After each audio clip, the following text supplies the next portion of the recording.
So, how exactly do we manage to properly and comprehensively care for these important patients, ensuring their utmost safety and allowing them to comfortably come from their respective hometowns to have their necessary surgeries done here with us in our facility? Operating on patients from our own region is already a big challenge. So just imagine the challenge we face as a clinic in setting up a structure to care for our patients who come from other states or even from other countries. I can tell you that as a doctor, this exponentially increases my responsibility because I always assume that the person is here, will have a companion, but won't have much support. They don't know the city, they don't know the places. So here at the clinic, we had to set up an entire concierge structure to properly care for these patients and offer them the same level of safety that we provide to patients from our own city. So today, I have staff here at the clinic who are dedicated exclusively to assisting patients from the day of surgery until the moment they are discharged from the office. And that's what allowed us to offer care and surgeries to this out-of-town audience. And how does the patient journey work?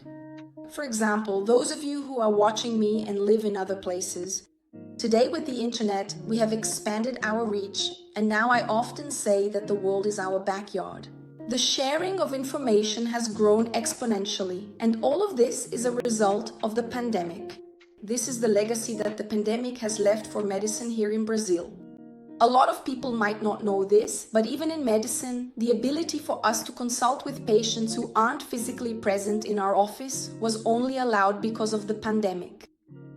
And during the pandemic, we started to understand how this works, so we had to adapt.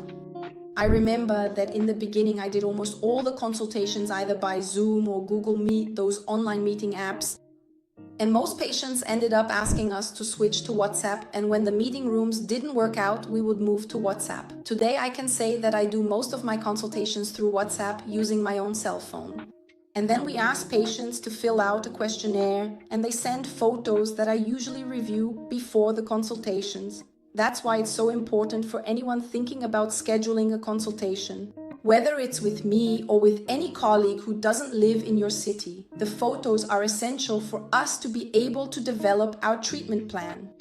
And the consultation is for us to understand what the patient's expectations are, to understand what they want from the surgery, what their goal is, and what kind of result they are hoping for. And then, of course, by combining this conversation that we'll have online with the images, we will create what we call the surgical plan, which is the step-by-step process to turn the idea the patient has in their mind into an actual real result. So the entire journey begins with this consultation. And then, after the consultation, I have a team member, my right-hand person, Jennifer, who will get in touch with the patients. She is responsible for helping the patients throughout this whole period. From the moment they start thinking about having the surgery, understanding what will need to be done, all the way until they actually undergo the surgery. So, everything the patients need, from transportation, accommodation, driver, physical therapy, location, parking, Jennifer is the person who will help the patients with all these practical questions. Once the date is decided, we will send the exam request to the patients. And then the exam requests range from the traditional ones, like blood tests and electrocardiograms. I often request many additional supporting exams, such as a carotid Doppler, dermatological ultrasound, which nowadays, in my opinion, is essential for anyone with a history of fillers or facial injectables, or for patients who have had previous surgeries, especially in the neck area, so that we have a clear direction. I say that dermatological ultrasound is like a guide for us to understand what has already been done and what remains, so we can know what we'll encounter during surgery and what to expect in the post-operative period. And of course, well, the exams are, the patient will have to send me these test results in advance, and if everything is fine, we confirm the surgery date and the patient can arrange her travel, her companion, so she can make the trip to the city. Well, you've already decided how it's going to be, you've already organized your schedule. I always advise patients to take about 2 weeks off work when they decide to have plastic surgery. And I ask them to stay between 7 and 10 days after surgery here in the city, especially for patients who will be traveling by air, who will have to get on a plane. Ideally, it really should be at least 7 days, and 10 days would be perfect, so to speak. For patients who live outside Brazil and will be taking intercontinental flights, we have a protocol with antithrombotic medications, which are those anticoagulant drugs. I always prescribe them for my patients before they take long trips, even though the risk is very low. I believe this adds to the patient's safety, and I feel more at ease because I know that if they experience shortness of breath or discomfort, it won't be due to a leg thrombosis or a pulmonary embolism. And then, the following week, everyone has their first online follow-up with me to see how things went, how the return home is going, and what care will need to be taken from that point on. And of course, during this period, the patient keeps in touch with us and with the clinic team as well. So in a very simple way, that's how it works for those who come from out of town and are going to have surgery with us here. I invited some patients to participate because there's nothing like hearing from someone who has actually gone through the experience to share their opinion and perspective. I even saw that Claudia has already joined. Oh, it worked. It worked. I'm going to introduce Claudia. Hello, everyone. Claudia is Claudia, everyone. Claudia is a very dear patient. Everyone, Dr. Eduardo came to participate. Everyone is here today too. It just lacks grace, people. Hello. Claudia is a very dear patient of ours. She is from Rio de Janeiro. And she's already come here twice for surgery, right, Claudia? Yes. And next time you'll come here for some tourism, right? And the comprehensive review, right, of the 2 significant surgeries performed. Perfect.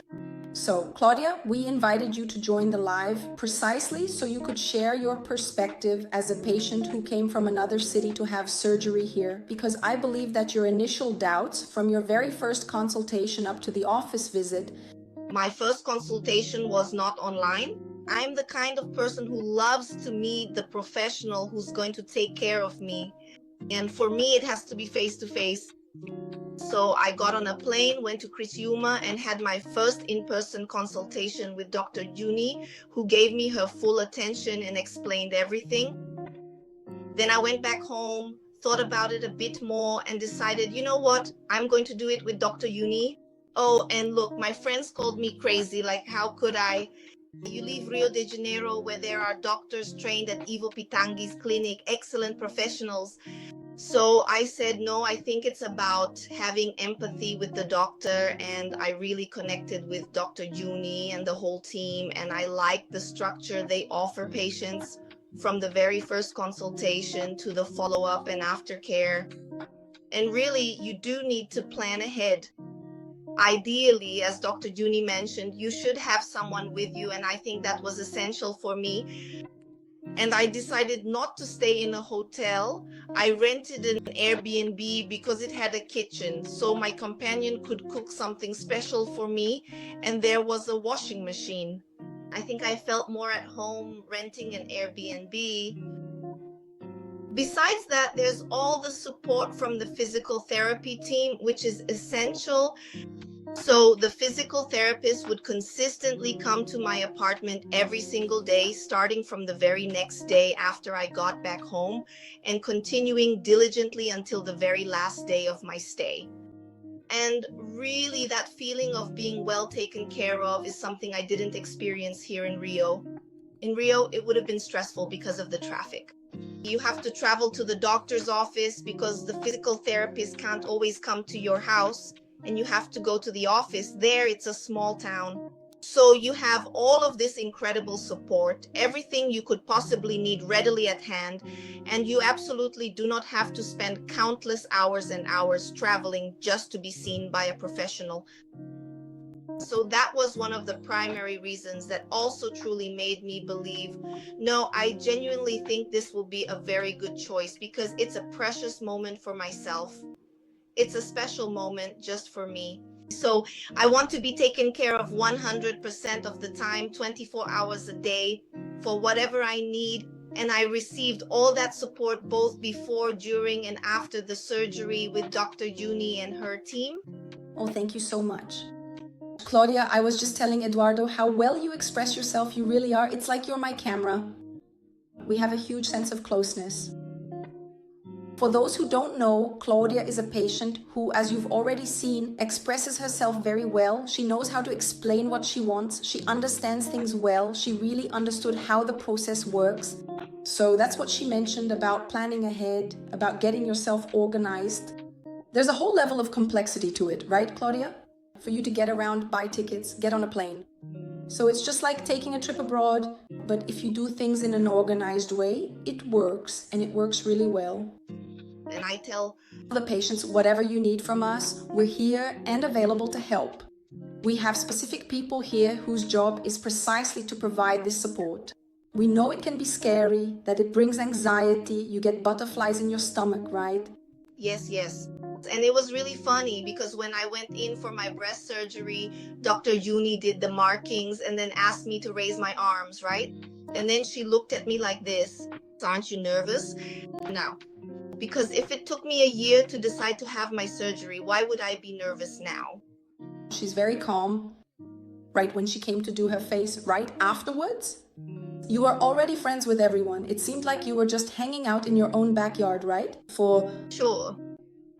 Oh, Claudia, I really want to thank you from the bottom of my heart For you. taking a little time out of your day to give your opinion, to share your testimony. And I always invite patients whenever they notice something we can improve in our processes at Quimica to give us suggestions.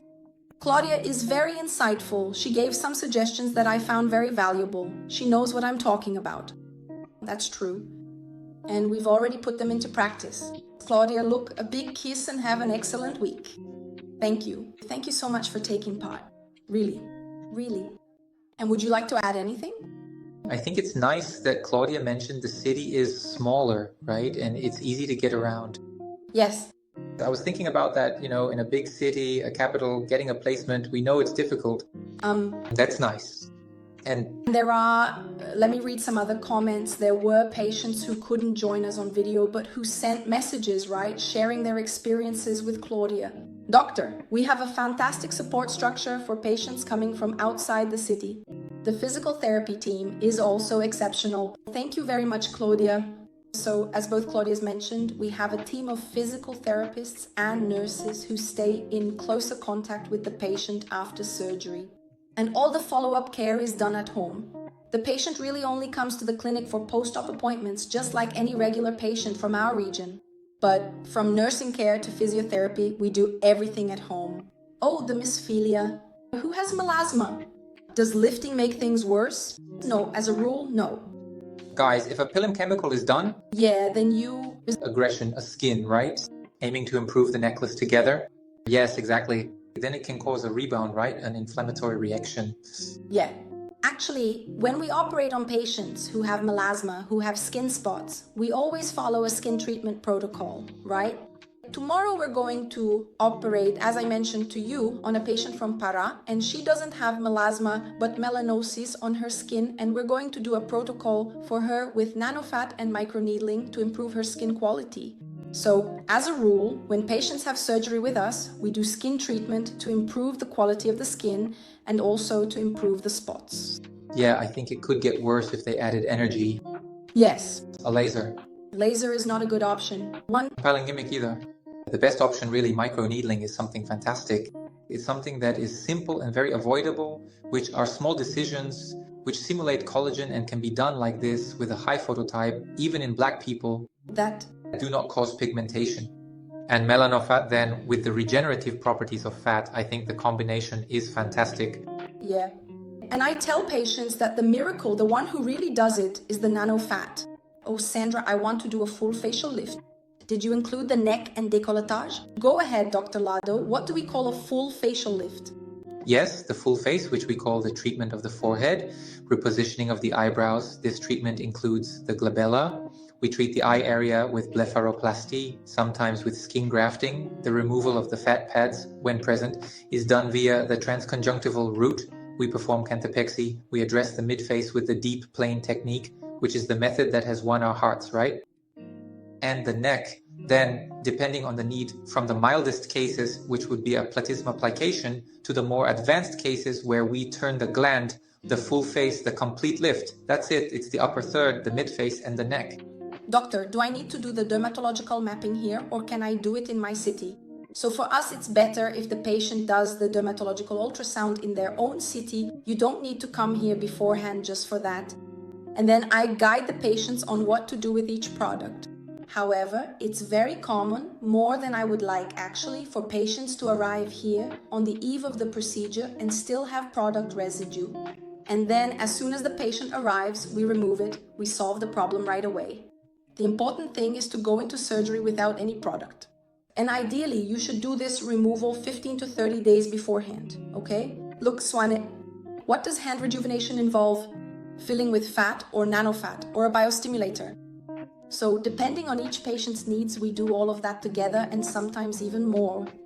I had a patient, Anna did her hand rejuvenation, and she had crepey skin, which is that aging of the skin. She had little spots from melanosis and she had that loss of volume in her hands. So she did microfat to add volume, she did nanofat to improve skin quality, she did a peel just on the spots with ATA at 20 or 30%, I can't remember now, and then she used CO2 laser on her hand and the entire forearm. She even did a light peel on top afterwards. So she combines a few treatments and in the end the results are really good. The patient will have that period of taking care of their hands. They can't submerge their hands in still water. They have to wear gloves to wash the dishes, use those little sleeves to protect from the sun. But after 14 to 20 days, the hands change completely. They look really beautiful. Hello, doctor. Is it possible to lift the marionette lines without doing a deep plane? Yes. Like from the forehead pulling the hair? So, we don't do anything by pulling the skin, but we do treat, for example, marionette lines. I do this quite often using endoscopic surgery. Endoscopic surgery is the technique for this group of patients. These are the younger patients who have tissue sagging but no skin laxity. And more I have been recommending endoscopic mid-face surgery, which includes techniques like ponytail and endomidi-face, for patients who have already had those older facelift techniques, no longer have skin laxity, but still have sagging in the central oval third of the face. Endoscopic surgery is a great complement for this type of patient and helps avoid that longer recovery associated with having to redo the surgery, since it can be done endoscopically. So more and more, I have been seeing patients who are coming in for secondary facelifts, and endoscopic surgery has proven to be an excellent option for this group of patients. Maria, for the crepey skin under the eyes, blepharoplasty is indicated? It depends. If you have that crepey appearance but no skin laxity, the best option is to do laser CO2. If you have crepey skin and excess skin, you'll probably need to do both. You'll have to do the blepharoplasty and the CO2 laser. There are patients for whom I do everything at once and others for whom I do it in 2 stages. It will depend on each case and the specific indication. All right? And that's it, folks. I hope this helped you better understand how the logistics of having surgery away from home work. It's always a new experience, but when it's well planned and well organized, it works out really well. All right? You saw several patients here who gave testimonials and went through these experiences, and everything went very smoothly. A big hug and have a great week. Bye.